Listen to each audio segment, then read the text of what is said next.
বর্তমানে আপনি যদি ফেসবুকের মধ্যে বেশি পরিমাণে রিচ এবং ভিউজ নিয়ে আসতে চান তাহলে অবশ্যই আপনার ভিডিও বা রিলসটি আপলোড করার সময় এই বিষয়গুলো আপনাকে মেনটেন করে তারপরে একটি রিলস বা ভিডিও ফেসবুকের মধ্যে পাবলিশ করতে হবে।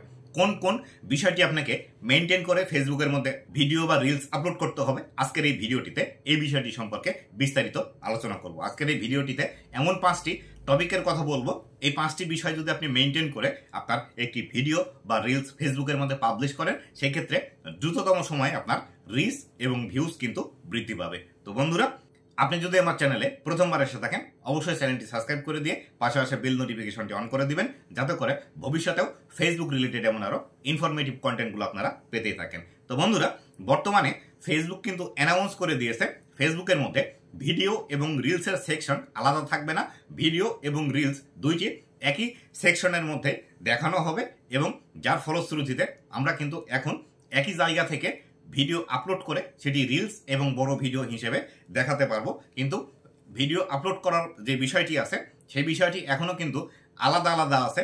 রিলস আপলোড করার সেকশন আলাদা এবং ভিডিও আপলোড করার সেকশন আলাদা। কিন্তু এই যে ভিডিও এবং রিলস যে দর্শকদেরকে দেখাচ্ছে সেই দেখানোর সেকশন কিন্তু একটাই রেখেছে। আগে যেখানে ভিডিওর সেকশন আলাদা ছিল এবং রিলসের সেকশন আলাদা ছিল, সেই ক্ষেত্রে বর্তমান সময়ে আপনি যদি আপনার ভিডিও পাবলিশ করে বেশি ভিউজ নিতে চান অথবা রিলস পাবলিশ করে বেশি ভিউজ নিতে চান সেই ক্ষেত্রে আপনাকে এই 5টি স্ট্র্যাটেজি অবশ্যই আপনাকে অবলম্বন করতে হবে।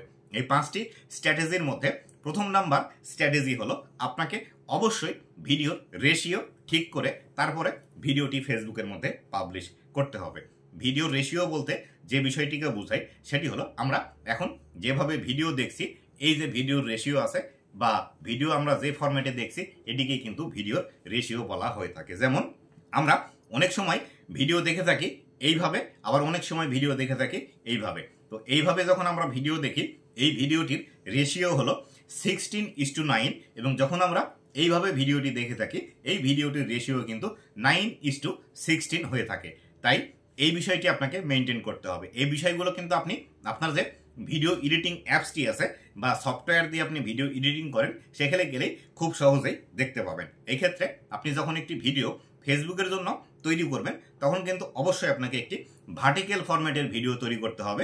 ভার্টিক্যাল ফরম্যাট বলতে যে বিষয়টিকে বোঝায় সেটি হলো 9:16 রেশিও। আর এই 9:16 রেশিও বলতে আমরা যখন মোবাইল এইভাবে ধরে কোনো একটি ভিডিও শ্যুট করি যে ফরম্যাটে ভিডিওটি রেকর্ড হয় এটিকেই 9:16 রেশিও বলা হয়ে থাকে। এক্ষেত্রে আপনি আপনার যে এডিটিং অ্যাপস আছে সেই অ্যাপসের মধ্যে গিয়ে আপনি কিন্তু এই রেশিওটি ঠিক করে নিতে পারবেন। বর্তমানে আপনি যদি আপনার ভিডিওতে বেশি পরিমাণে ভিউজ নিয়ে আসতে চান তাহলে সেই ক্ষেত্রে অবশ্যই আপনাকে এই ভার্টিক্যাল ভিডিও বা আপনাকে এই 9:16 রেশিওতে ভিডিও ফেসবুকের মধ্যে পাবলিশ করতে হবে। কেননা ফেসবুক চাচ্ছে ফেসবুকের মধ্যে যারা ভিডিও দেখে তারা তো সবাই মোবাইল থেকেই ভিডিও দেখে, সেই ক্ষেত্রে তাদেরকে ভিডিও দেখার এক্সপিরিয়েন্স আরও বেশি ভালো দেওয়ার জন্য এই রেশিওটি কিন্তু লঞ্চ করেছে। তাই অবশ্যই আপনিও যদি আপনার রিলস বা ভিডিওর মধ্যে বেশি পরিমাণে ভিউজ নিয়ে আসতে চান এই রেশিওটি ফলো করে আপনাকে ফেসবুকের মধ্যে ভিডিও আপলোড করতে হবে। দ্বিতীয়ত আপনাকে যে বিষয়টি মেনটেন করতে হবে সেটি হলো টাইটেল। আপনারা অনেকেই আছেন যারা কোনো ভিডিও টাইটেল ছাড়াই ভিডিও বা রিলস ফেসবুকের মধ্যে আপলোড করে দেন।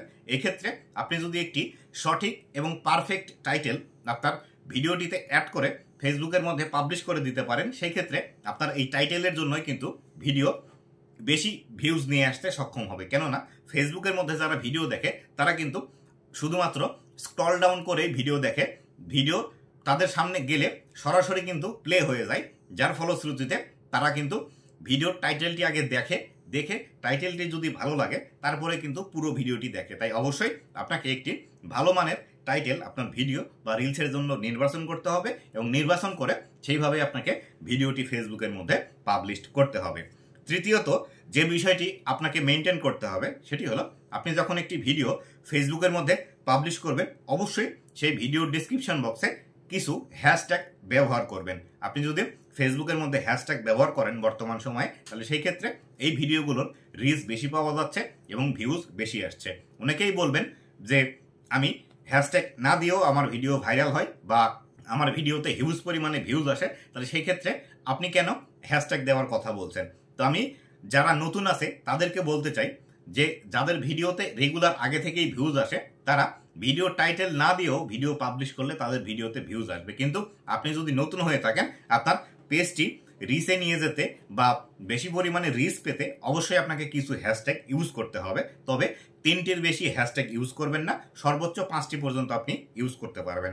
আর হ্যাশট্যাগ ইউজ করার ক্ষেত্রে যে বিষয়টি মেনটেন করবেন সেটি হলো 1 নাম্বার হ্যাশট্যাগ আপনার পেজের নামে দিবেন, 2 নাম্বার হ্যাশট্যাগ আপনার ভিডিওর টাইটেল দিবেন এবং 3 নাম্বার হ্যাশট্যাগ দিবেন আপনি যে বিষয়টি নিয়ে ভিডিও তৈরি করেছেন সেই বিষয়টি নিয়ে হ্যাশট্যাগ দিবেন। অযথায় আপনি 15টি, 20টি, 30টি হ্যাশট্যাগ দিলেন, reels viral, viral, viral video, এরকম হ্যাশট্যাগ দেওয়ার দরকার নেই। আপনি ভিডিওতে কোন বিষয়টি দেখিয়েছেন সেই বিষয়টি নিয়ে হ্যাশট্যাগ দিবেন এবং ভিডিওর যে টাইটেলটি দিয়েছেন সেই টাইটেলটি একটা হ্যাশট্যাগ হিসেবে ইউজ করবেন।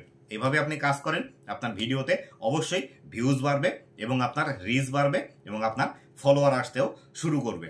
তবে হ্যাশট্যাগ যে খুবই গুরুত্বপূর্ণ এমন গুরুত্বপূর্ণ বিষয় নয়। ধরেন একটি ভিডিওতে 100% ভিউজ আসার ক্ষেত্রে হ্যাশট্যাগ কিন্তু 15 থেকে 20% কাজ করে। এই 15 থেকে 20% যদি আপনি পেতে চান নতুন অবস্থায়, সেক্ষেত্রে আপনি হ্যাশট্যাগ ইউজ করতে পারেন। পরবর্তীতে 4 নাম্বার যে বিষয়টি আছে সেটি হলো ইমোজি ব্যবহার করবেন।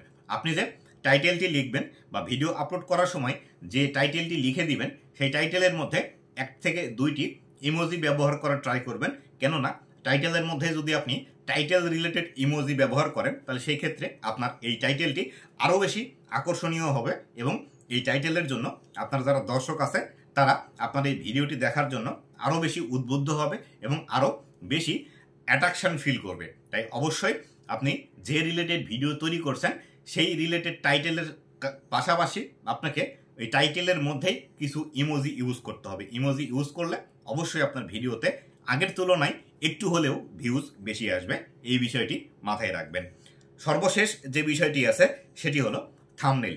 আপনি ফেসবুকের মধ্যে যে ভিডিওটি পাবলিশ করছেন সেই ভিডিওটিতে যদি একটু থাম্বনেইল অ্যাড করার ট্রাই করেন বা থাম্বনেইল অ্যাড করে ভিডিওটি পাবলিশ করেন তাহলে সেই ক্ষেত্রে আপনার ভিডিওটিতে বেশি পরিমাণে ভিউজ আসবে এবং এখান থেকে রিচও কিন্তু আপনি বেশি পাবেন। কেননা অনেকেই আছে আপনার একটি ভিডিও দেখে ভালো লাগলো, সেই ক্ষেত্রে তারা আপনার পেজের মধ্যে প্রবেশ করে আপনার যে ভিডিও সেকশনটি আছে সেই ভিডিও সেকশনের মধ্যে প্রবেশ করে আপনার ভিডিওগুলো স্ক্রল করে দেখে আপনার কোন ভিডিওটি কেমন হতে পারে বা কোন ভিডিওটি কেমন। সেই ক্ষেত্রে আপনি যদি একটি থাম্বনেইল অ্যাড করে ভিডিও পাবলিশ করেন সেই ক্ষেত্রে এই ভিডিওটির থাম্বনেইল দেখে তারা কিন্তু খুব ভালোভাবে বুঝতে পারবে যে এই ভিডিওর মধ্যে আপনি কি নিয়ে কথা বলেছেন বা কোন বিষয়গুলো আপনি দেখিয়েছেন। অথবা অনেকের ক্ষেত্রে যে যারা নিউজ ফিড স্ক্রল ডাউন করে বা হোম ফিড স্ক্রল ডাউন করে তাদের ক্ষেত্রে কিন্তু সরাসরি ভিডিও অনেক সময় প্লে হয় না, তাদের ক্ষেত্রে কিন্তু থাম্বনেইল শো করে। এক্ষেত্রে তাদের ক্ষেত্রে যদি ভিডিও শো করে তারা ভিডিওটি দেখে বুঝতে পারবে না আপনি